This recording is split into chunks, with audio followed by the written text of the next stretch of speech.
Well, in a world exclusive interview, Samantha Markle joins me now to give her first reaction to Meghan's latest attacks, and she's alongside the royal insider, Lady Colin Campbell, who is here to offer the Windsor perspective.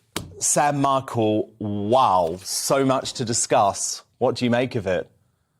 Well, good evening, Lady Colin Campbell and Dan. It's so good to be here. Shocking, as you all know, and it just incredible, just such a display of projection, in my opinion. Firstly, I mean, I think we all know that they were paying pricey PR to tell their story all along, controlling a lot of the media. And I think, though, a lot of people are forgetting something really important. We watched from across the pond. And it wasn't only this deal. We saw her seemingly upstaging Beyonce at the Lion King premiere and hitting Bob Iger up for voiceover work. We heard that these so-called film deals were in the works even before Megxit, and we heard across the pond that that was integral. But her PR made it look as though the decision to leave was Harry and Meghan's decision.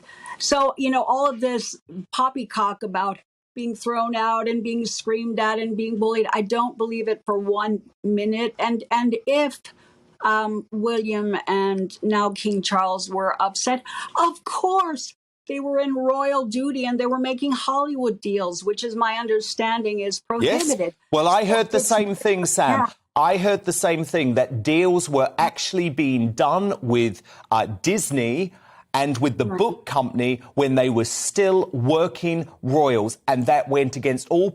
Oh wow! Hey, This is Thomas. What's up, guys? Thomas Markle Jr. too. Have you just? You guys, how come I wasn't invited to this? Look, join us, join the party. This is great. We've got both Markle siblings now, Thomas Markle Jr. Great to have you. And Tom, how's your dad? Always have to ask because you've been looking after him. So have you surprised? Is this a surprise trip to see Sam? Is he with you? What dad? I don't have a dad. Oh, that's right. Don't do a Meghan. Megan's made it very clear we don't have a dad. We lost our dad. She said so. No, Dad's doing pretty well. He's he's doing good. Yeah, has he travelled? Oh, amazing. Oh, I love that. Is one of the reasons that you've got together because this is quite a tough time for you as a family? The Markles are under attack, obviously, thanks to Netflix. Yeah, you know, and what I want to say about that is, like, you know, that's prompted me to put together an amazing production team. The question of whether Meghan and Harry still have any real relationship with either the Markles or the Windsors is becoming clearer by the day. The answer appears to be no. The divisions have become so public, so deep, and so painful that any chance of reconciliation now seems almost impossible. What we're witnessing isn't a pause in communication. It's a total breakdown. On Meghan's side, her family has been vocal about being completely cut off. Her father, Thomas Markle, has repeatedly pleaded for contact and has been ignored. Her half-sister Samantha Markle has filed lawsuits and launched public attacks. Her half-brother has said Meghan abandoned the family. Meghan, meanwhile, has offered no gestures of reconnection. She didn't attend her father's medical emergencies. So in about the fall of 2023, you're going to get the best documentary of the Markles, The Truth, 100% across the board, which everybody's waiting for. Sounds great. In defense of the Markles, it's long overdue. I've been getting so many comments on my YouTube channel and my Instagram. You know, spill the tea, come on. You know, I held out for a reason because I knew this day was coming, you know. And here we are. Well, I think the time has come. I mean, I'm going to bring Lady Colin Campbell in now. I know that you two are both big supporters of Lady C. Lady C, I mean, this wasn't just an attack on the Markles. It was an attack on the Windsors today. It feels like Harry and Meghan are burning all of their bridges. Well, it was an attack on the Windsors, but it was also, of course, an attack on Thomas Markle Sr. Mm-hmm. And despicable. They have, to an extent, burnt their bridges. But, you know, the reality is Prince Harry is, and I'm going to try to be polite now, he is a fragile individual who has been led, and there are very grave concerns, starting with his father, to be blunt, about the outcome and what will happen, if this persists. Because, the options that the royal family has are very few and far between, because they actually do not want to tip Harry over the edge so that Meghan can be a fabulous widow. No, of course. And when it comes to mental health, we know that Harry has had problems. I mean, Samantha and Thomas Jr., you obviously know your sister. Do you feel like she has maybe manipulated Harry at all? Because it feels to me like they're a couple. They don't lift each other up. I think the best relationships, your partner lifts you up. It feels like they want to bring each other down. Yeah, the other thing I found so shocking was that for Doria to suggest that she was brokenhearted because Meghan was depressed or suicidal. Well, she's supposed to be a social worker. And if you've got someone that you're with all the time, and the world said that she was their advisor on all things, if you knew at one point that she was even indicating being depressed and you let it get to suicidal ideation, then you should cash your license in, because that's poppycock. That's just not true. If she was so close to her, she would have been supportive. Yeah. Advising. Well, I find the whole story hard to believe, because the members of the royal family and their staff were there to support Harry and Meghan, and much of what they've said about the staff hasn't been true. But look, I want to show you this clip because Meghan today offered a rare look at the relationship between Meghan and her paternal grandmother, who is, of course, your grandmother as well. So I want you to watch this and react off the back, Thomas and Samantha. I recognize and respect and see that you are the queen. But in this moment, I'm so grateful that there's a grandmother figure, because that feels like family. And because I was so, so close with my grandmother and I took care of her in her final years.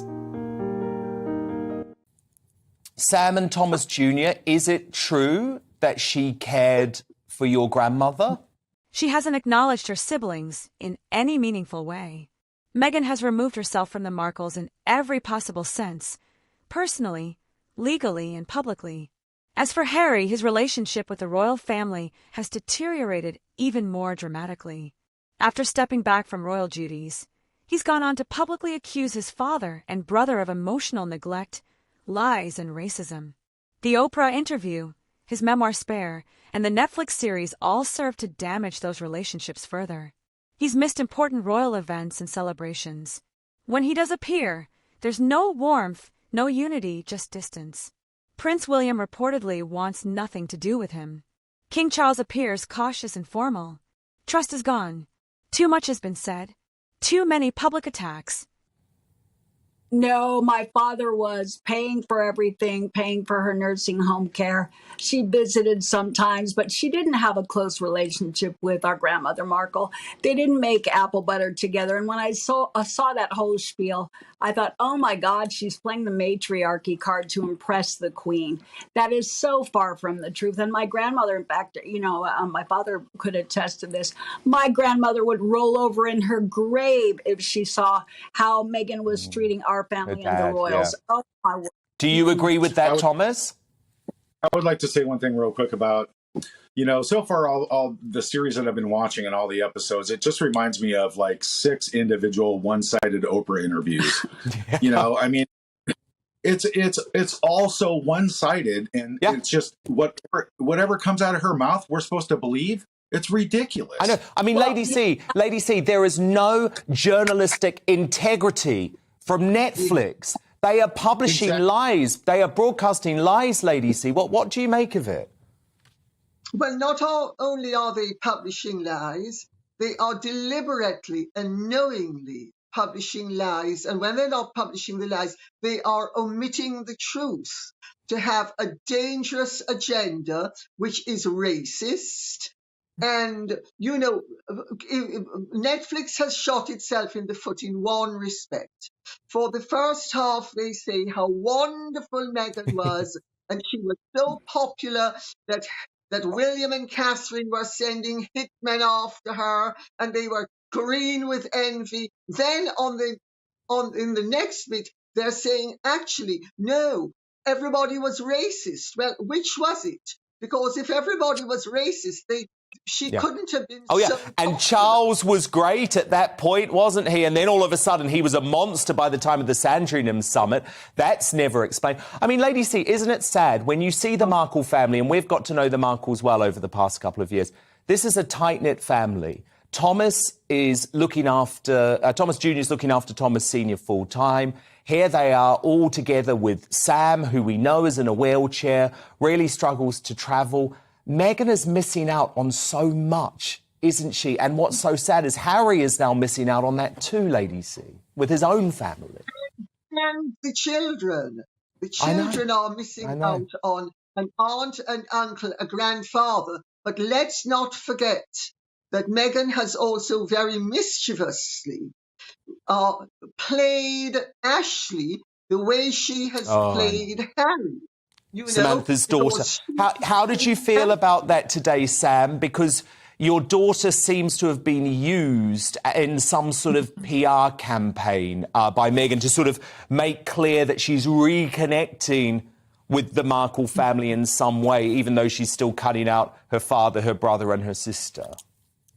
Right, and I think it was a low blow to try to manipulate my daughter. Clearly, she knew that my daughter and I were back in touch, and I think to weaponize her, I think to clearly there's no gray zone, to lie to her and tell her that the royals made the decision that she couldn't go to the royal wedding was a lie, and it saddened her and it pitted her against me because she believed falsely that I was the villain. And just how conniving and manipulative and evil to do that to a mother and daughter relationship. She has no business, and I hope Ashley knows now. Well, look.